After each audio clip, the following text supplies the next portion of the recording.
everyone, welcome back to my channel. Kenalin aku Fevi Puspita. Thank you banget udah mampir ke channel YouTube aku. Bisa di-subscribe dulu dong sebelum nonton videonya. Kali ini yang aku bahas adalah metode pelurusan. Jadi di sini tuh ada dua metode yang aku akan bahas. Yang pertama ada smoothing dan satunya lagi ada rebonding. Perbedaannya apa sih kira-kira smoothing sama rebonding? Nah, aku akan bahas di video ini. Yang pertama aku bahas rebondingnya dulu.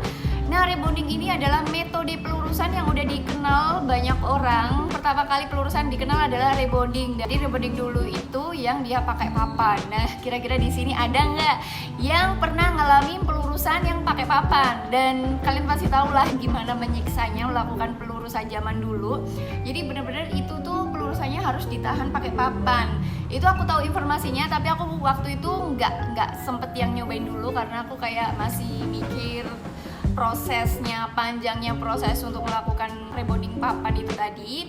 Waktu itu aku melakukan rebonding itu udah yang nggak pakai papan lagi, cuman pakai obat gitu, cuman prosesnya sangat lama, kurang lebih 8 jam baru selesai. Nah, di jamnya ini beda lagi ya. Jadi metode obat yang dulu sama sekarang mungkin ada perubahan terus ya, inovasi yang nggak berhenti-henti.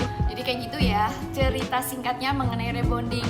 Nah, setelah itu akan kita bahas rebonding itu sebenarnya apa sih? Rebonding itu adalah metode pelurusan yang menggunakan obat, tapi obatnya itu akan masuk ke kultikular rambut kita sehingga struktur rambut kita itu dirubah sama si obat itu. Jadi yang entah kalian punya rambut kering, mengembang, nah itu semuanya itu bisa diatasi dengan obat rebonding ini. Jadi original struktur rambut kalian tuh benar-benar bisa dibikin lurus gitu loh.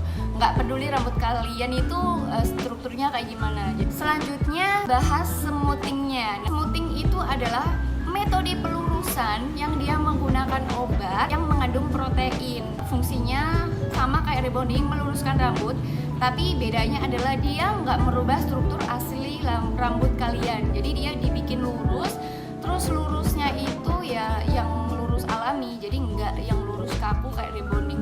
Tapi balik lagi ke struktur rambutnya si orangnya tersebut. Jadi kalau misalkan dasarnya rambutnya itu lemes, tipis, dia juga akan kasih hasil yang lurus tapi ya tetap lemes gitu loh. Tapi bagi kamu yang melakukan rebonding dengan rambut kamu yang udah yang kaku banget, tebel-tebel, nah dia akan kasih hasil yang bener-bener lurus dan bener-bener jingkrak.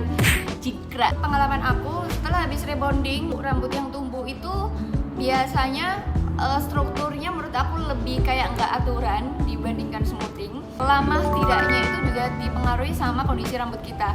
Kalau rambut, soalnya obat itu reaksi ke rambut kita itu kayak gimana. Waktu itu aku rebonding itu aku membutuhkan waktu 8 jam. Sekarang aku melakukan smoothing itu 3 maksimal 4 jam itu udah selesai dengan rambut yang panjang banget gitu. Menurut aku panjang ya ini. Tekniknya pun berbeda. Kalau rebonding itu biasanya ada dua step produk.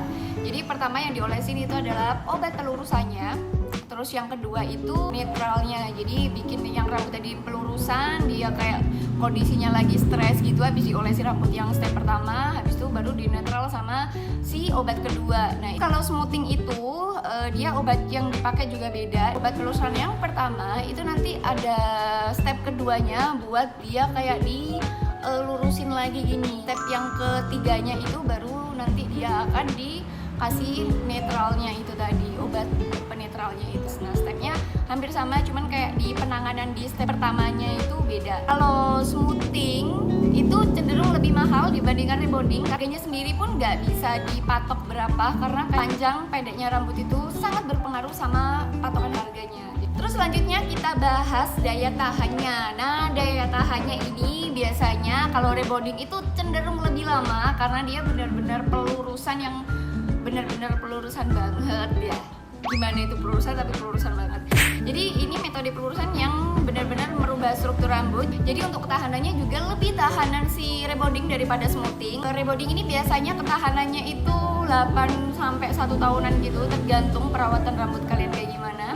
Terus sedangkan kalau smoothing ini biasanya 6 bulanan gitu masih tahan. 6 bulan masih tahan, balik lagi ke kitanya juga gitu. Jadi bukan hanya serta-merta penanganan dari pihak salonnya, tapi kita ini aware nggak sama perawatan rambut kita gitu. Untuk perawatan pelurusan itu sebenarnya ada opsi sih. Kalian mau ambil gampangnya aja tinggal ke salon, ataukah mau perawatan sendiri di rumah gitu. Kalau misalkan di salon, kalian bisa cobain tuh keratin biar lebih sehat lagi gitu, karena itu kan di nutrisi. Kalau di rumah kalian bisa cobain perawatan conditioner minimal, tapi kalau misalkan bisa kalian pakai masker.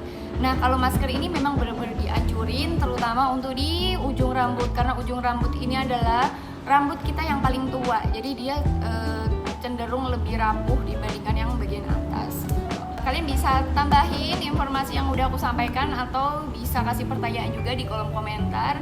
Aku akan berusaha untuk jawab. Itu dia pembahasan aku mengenai metode pelurusan. Semoga kalian suka. Jangan lupa subscribe bagi yang belum. Jangan lupa like juga video ini, share dan komen.